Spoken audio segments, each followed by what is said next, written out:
Oke, selamat berjumpa kembali dengan tema audit 2. Ya, hari ini kita akan mendiskusikan tentang pengujian terhadap peristiwa kemudian.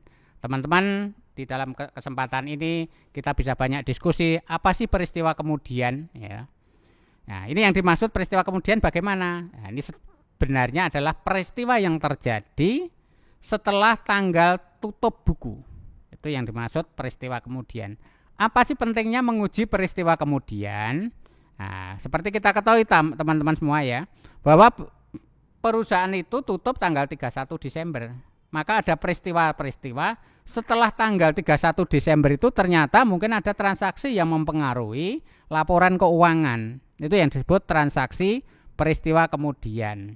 Sampai tanggal berapa? Sampai tanggal selesainya pekerjaan lapangan pemeriksaan. Jadi kalau itu nanti Januari bisa Februari, nah dia sampai selesai peristiwa pemeriksaan itu kita perhatikan dalam menguji peristiwa kemudian. Jenis-jenis peristiwa kemudian itu apa? Ada yang memerlukan penyesuaian, tapi ada juga hanya memerlukan penjelasan. Nah, itu kalau memerlukan penyesuaian berarti ada mempengaruhi laporan keuangan, saldo-saldo laporan keuangan. Tapi hanya memerlukan penjelasan saja karena tidak berpengaruh terhadap laporan keuangan. Nah, terus bagaimana peristiwa kemudian yang memerlukan penyesuaian itu? Maka kita lihat mempunyai dampak langsung pada laporan keuangan atau tidak.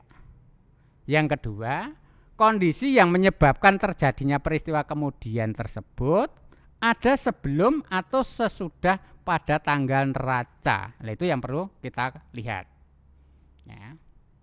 Maka bisa saja ya peristiwa kemudian itu memerlukan penyesuaian, misalnya penjualan, penjualan rongsokan persediaan oleh perusahaan karena ada persediaan yang sudah rusak atau usang, barang afal lah istilahnya, dijual. Mempengaruhi atau tidak ini? Terhadap laporan keuangan. Yang kedua adalah misalnya adanya pengumuman kebangkrutan oleh debitur klien yang kita audit. Contoh kita menguji pada perbankan atau mengaudit perbankan. Tapi ada debitur dari perbankan atau nasabah perbankan dinyatakan bangkrut atau pilot oleh pengadilan.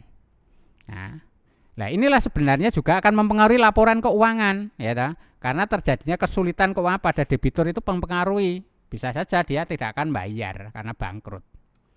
Kemudian adanya penyelesaian sengketa perkara pengadilan yang jumlahnya berbeda dengan dicantumkan di laporan keuangan. Ini peristiwa-peristiwa kemudian yang muncul, bisa saja munculnya pada periode yang sangkutan. Ini harus bagaimana caranya? Nah, ini harus kita lihat. Jadi ada proses sengketa yang dimana perusahaan klien itu tidak tahu.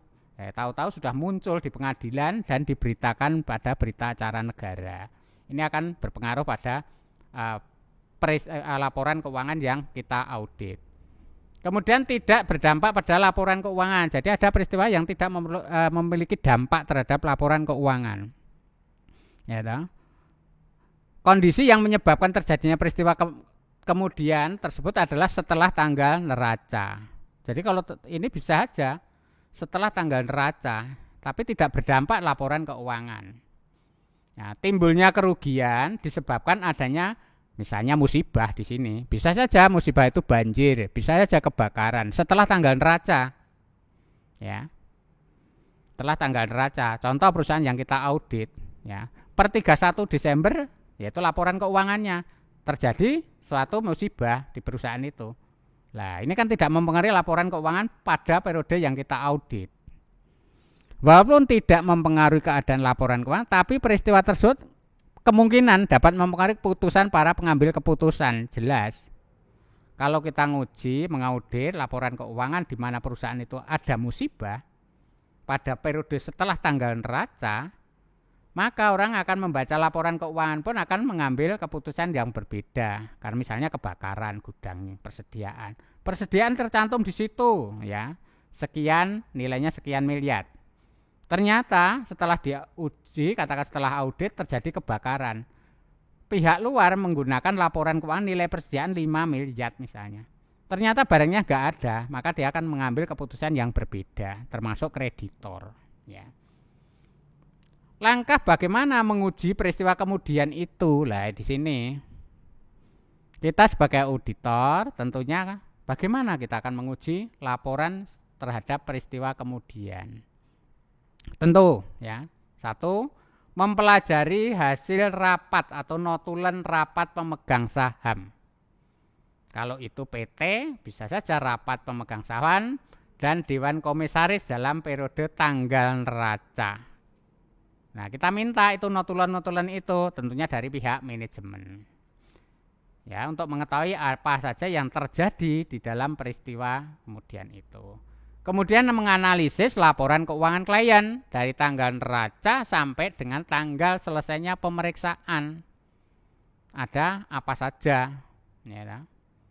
Yang berikutnya adalah lakukan jelas wawancara. Dengan siapa? Pimpinan perusahaan. Ya, tentang peristiwa yang berdampak secara material terhadap laporan keuangan itu apa saja. Ini bisa dilakukan sebenarnya ya, bisa dilakukan. Yang kedua ya, artinya apa?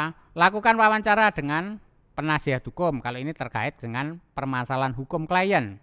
Ada nggak hal-hal yang berhubungan dengan perusahaan terkait perkara hukum? Ini kalau perusahaan itu sering sekali kalau ada masalah ada penasihat hukumnya. Nah ini silahkan untuk auditor meneliti lebih lanjut.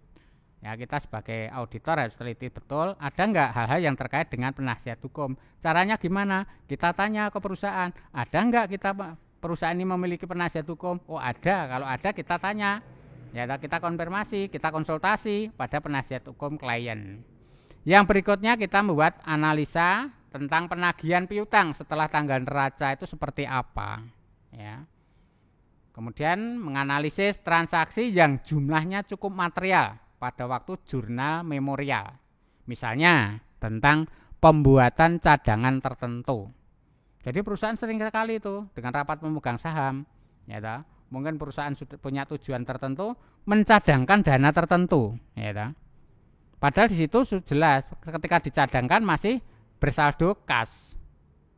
Tapi saldo kas itu sebenarnya sudah dicadangkan. Nah ini adanya pada catatan rapat pemegang saham. Ya, disitulah kita harus teliti benar enggak hal-hal demikian. Itu saya kira teman-teman ketika kita akan menguji peristiwa kemudian kita lakukan prosedur-prosedur yang lebih sederhana dan dengan teknik audit yang simpel juga. Saya kira itu dalam pertemuan konteks hari ini. Mungkin di lain waktu dan kesempatan lain kita akan diskusi pada hal-hal yang lebih umum dan lebih mendasar lagi. Saya kira untuk pertemuan hari ini dan kita akhiri pada ucapan wassalamualaikum warahmatullahi wabarakatuh. Terima kasih, salam sehat sejahtera.